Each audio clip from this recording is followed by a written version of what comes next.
in today's video, we are going to be talking about prepping everything up for spring. I just have a checklist of all the things that you want to go ahead and get done before you start your spring cleaning. You want to prep all your spaces, make sure that everything's prepared and ready to go, because spring cleaning is a ton of work and it's going to make it so much easier if you have all the items that you need already ready to go. Step one, prep all your appliances. Go through, clean out your vacuums, do a deep clean on them, clean out your upholstery cleaners, any of your actual cleaning appliances. Get all of those nice and cleaned out. You'll thank me later. It'll have a huge improvement. Not only that, with the getting everything clean, not having to stop, clean out the vacuum, whatever, it'll also make a huge impact on the smells. Your vacuum, especially if you have pets, can end up smelling pretty bad. Make sure that you go ahead and get that vacuum deep clean, pull that filter out, clean it out, let it dry. You have to have 24 hours, it has to be fully dry, so make sure it has plenty of time to dry. Get all your appliances clean and charged up and ready to go for your deep cleaning. Oh my God! Oh my God!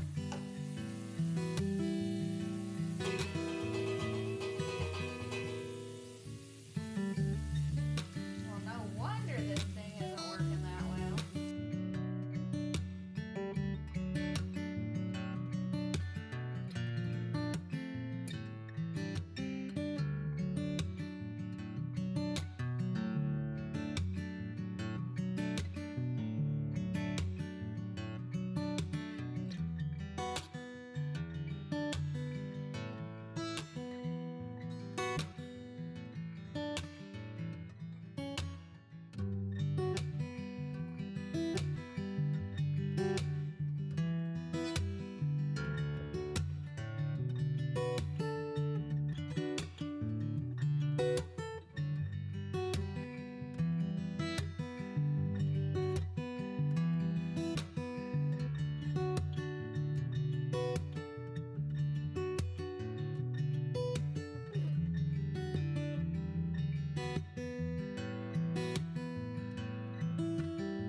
Step two is stock up all your supplies. You need to go ahead and make sure you have all the items. You can do this by using a tote. I have a little cleaning caddy that I use that has all this stuff in it that I will take from room to room to be with me, but I also have everyday cleaning supplies underneath the sink. We just have the multi-surface cleaner, the glass cleaner, the toilet cleaner, things like that. We have multi-levels, so having it underneath the sink helps me out a ton. I like it like that. I have a bunch of stuff that I'm going to be stocking up, just making sure I have my magic erasers, making sure all my bottles are full. Having to stop in the middle of cleaning to go fill up your cleaner or to go grab something, it makes it such a challenge, especially if you're like me and your mind goes in a million different places. It's hard to stay on track, so it's just much easier if you make sure that you have all those things done before you start cleaning. Here's all the stuff I picked up. I went ahead and got some dusters were out, magic erasers, some wax scent warmers, toilet bowl cleaner because we definitely need that, multiple gloves. Those ones are disposable. These are for the kitchen. They are reusable. I got vinegar. Mrs. Meyer's is my favorite. I love the lavender and the peony scent. And then I got this. Has any of you guys used this yet? I'm really curious to check this out. I guess it's like a cleaning vinegar. I picked this up near the pool supplies, so I don't know, I'm just curious if it cleans well. I use a full one, they get all gunked up and nasty, but if you just take them and cut them in half, you usually only use half of it, and so they end up lasting longer. So I just take all mine, cut them in half, and then I'm gonna put some of them in my little container underneath my sink, and then I'm gonna place some of them in the little bins underneath all of our other sinks in case they need to be used in the bathroom. I really don't like mixing like ones I use around the house with in the bathroom. It just is gross. So the bathroom ones always stay in the bathroom. These ones always stay in the kitchen, and I don't mix them.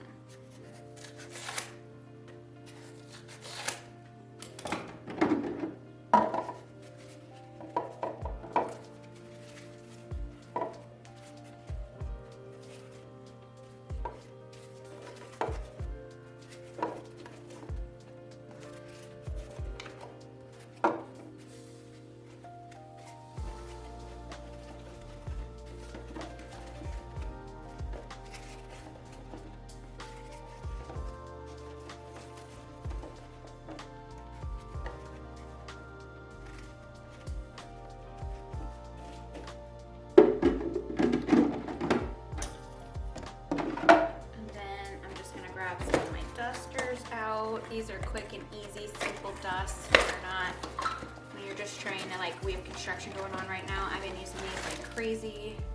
I get the off-brand. I think they work just as good. They're not scented.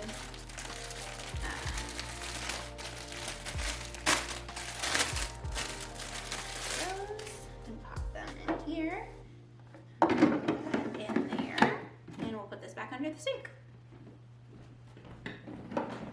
Here is my old cleaning caddy. I used to use this for the laundry room. Now I just use it for cleaning caddy. I love it.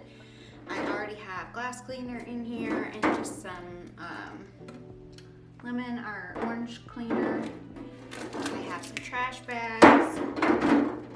I have bleach cleaner and extra scrub brush. I'm gonna toss in my magic erasers. I'm gonna put in a pack of gloves, and then I'm gonna go ahead and fill this up. I already have water in there, and this is concentrate, so I fill mine up 3/4 with water, and then 1/4 of the way with the multi-surface cleaner. I like doing it this way. It reduces plastic. I love like the jaw system and stuff, and maybe one day I will try them. I never have. Every time I look, I kind of feel like it's a bit pricey for all the different items, which I never really sat down I've never really sat down and done the math. So I wonder with buying like the bleach cleaner, the glass cleaner, and the multi-surface cleaner, which are 3 things that I really love to have in my home, if that is cheaper than buying the jaws. I don't know. I'll have to look into it. But I'm gonna go ahead and fill this guy up. And then just give it a little mix and toss that in. And I basically have everything I need to go around the house, get cleaning. The only thing that I need in here that I have to have, that I love, that I don't have right now, is Mrs. Meyer's wood cleaner. The wood cleaner smells so good. I just recently ran out. I didn't see any at Walmart, so I'm gonna have to run by Target and see if they have some. But I'm just gonna go ahead, take these, put each one of these, actually I think I'm gonna put one of these in here too. And then I'll put the other 3 in our other 3 bathrooms. And then I'm gonna take this downstairs in our basement because we have a hot tub and we use vinegar for a hot tub, and I'm gonna store this underneath the kitchen sink. Step 4, make a plan. I highly encourage you to make a plan. It'll make it so much easier for you. You don't want to get overwhelmed. You don't want to try to do it all in one day, especially if you're working. Whether you work in the home or outside the home, it does make it a challenge to get these really long spring cleanings done. So it is important to make a plan, such as I'm gonna take Saturday off. That's gonna be a me day. However, Sunday is gonna be a full day of deep cleaning. Or if you tend to get sore because it's a lot of scrubbing, a lot of nitty gritty type of cleaning, do it to where you dedicate maybe Saturday morning or Saturday and Sunday morning, both to cleaning, but you take the evenings off to recoup and recover. You do not want to overdo it, but it is such an important thing to make sure that you're getting all of your items cleaned.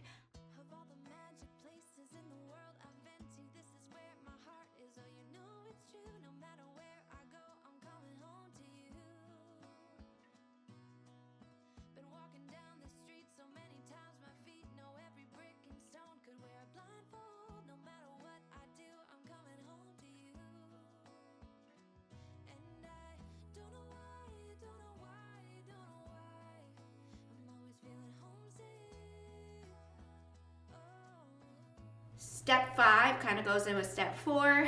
Have a pen and paper nearby. Make your list. It'll make it so much easier. You want to have that pen and paper not only just for your list of deep cleaning items, but also in the event that you see like a repair that needs to be done or something like that you know you need to take care of, but you don't want to get distracted from your spring cleaning.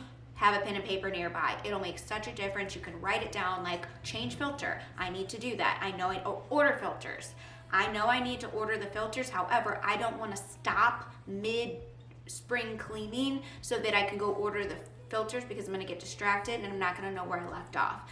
It's also a really good idea, along with those lists, to set yourself a timer so that you know that you're not cleaning more than the amount of time that you've actually dedicated to that space. Step 6, I would prep for where you're going to get rid of all of the items.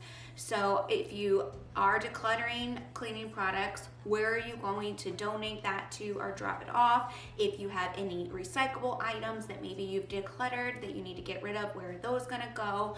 I would already have a plan in place, because when we declutter without a plan on what to do with that stuff, it tends to sit around and then it really never gets decluttered. So you need to have a plan and execute that to the end. So my cleaning supplies are going to go to my sisters. You take the cleaning supplies, you drop them off at your sisters. You know, you're donating it to a local shelter, you go drop it off at the local shelter. That's when you finish that task. I think that is so extremely important. Two more things.